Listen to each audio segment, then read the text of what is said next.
NITT viewers, I am DS and welcome to another episode on Channel NITT. So in this episode, we're going to talk about the left brain and the right brain.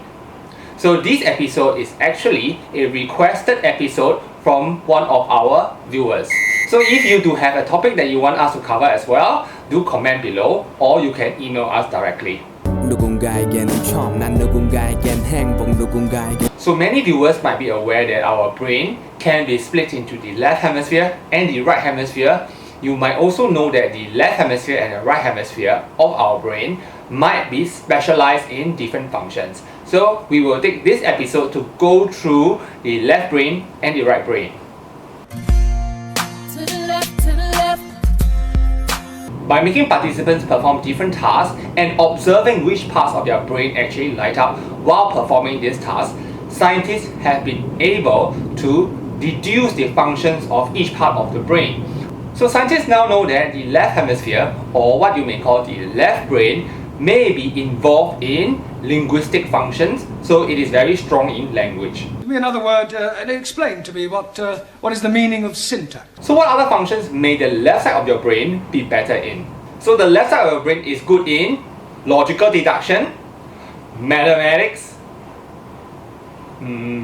what else? Mathematics? When I'm alone, I myself. So generally, the left side of your brain is involved in logic, science, mathematics, and language. And when language is concerned, it's a big piece. It involves comprehension, composition, production of language, sentence formation. Okay, ladies, now let's get information. So when you are reading a magazine or reading off a script or trying to form a sentence, your left brain may be doing most of the work.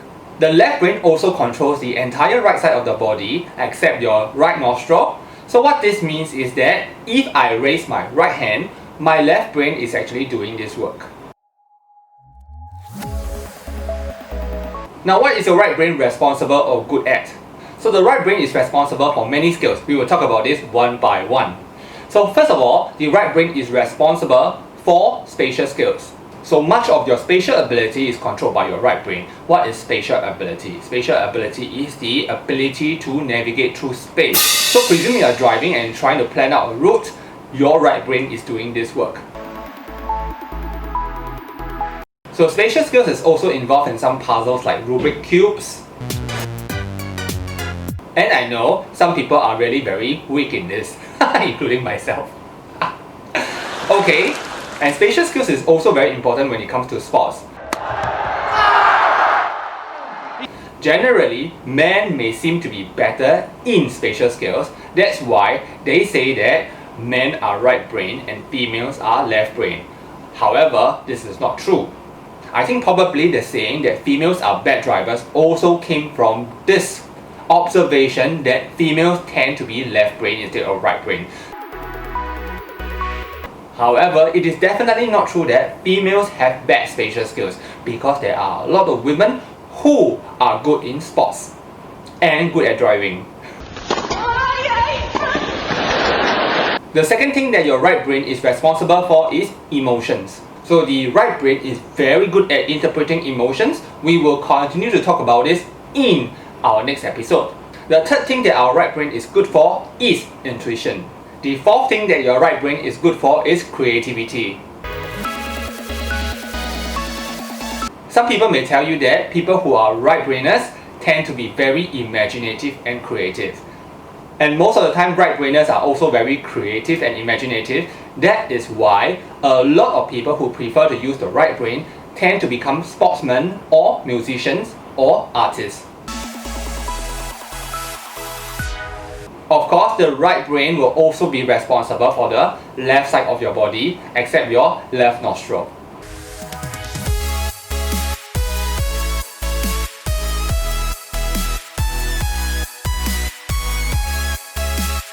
Even though your left brain controls your right hand and your right brain controls your left hand, your handedness does not indicate your preference for which side of the brain that you use. In other words, if you are right-hander, it does not mean that you are a left-brainer. So which side of your brain do you prefer to use more? According to one research, 37% of the population are left dominant. This means that they prefer to use the left side of the brain more than the right side. On the other hand, 29% of the population are right-brainers. That is, they prefer to use the right brain more than the left brain. So what happens to the remaining 34%? So the remaining 34%, they are called whole-brainers. They will use both sides of their brains equally. Very interestingly, I have done a fingerprint analysis before, and one of the things that is reported on the fingerprint analysis is my preference for which side of the brain that I use. And the result shows that I am a whole-brainer.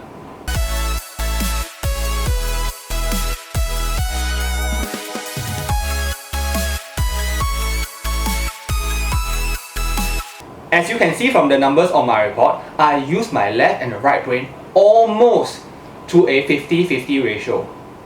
And when I think about it, it somehow makes sense. I wonder whether this is true. Because I am an ENTJ, my dominant and auxiliary functions are thinking and intuition.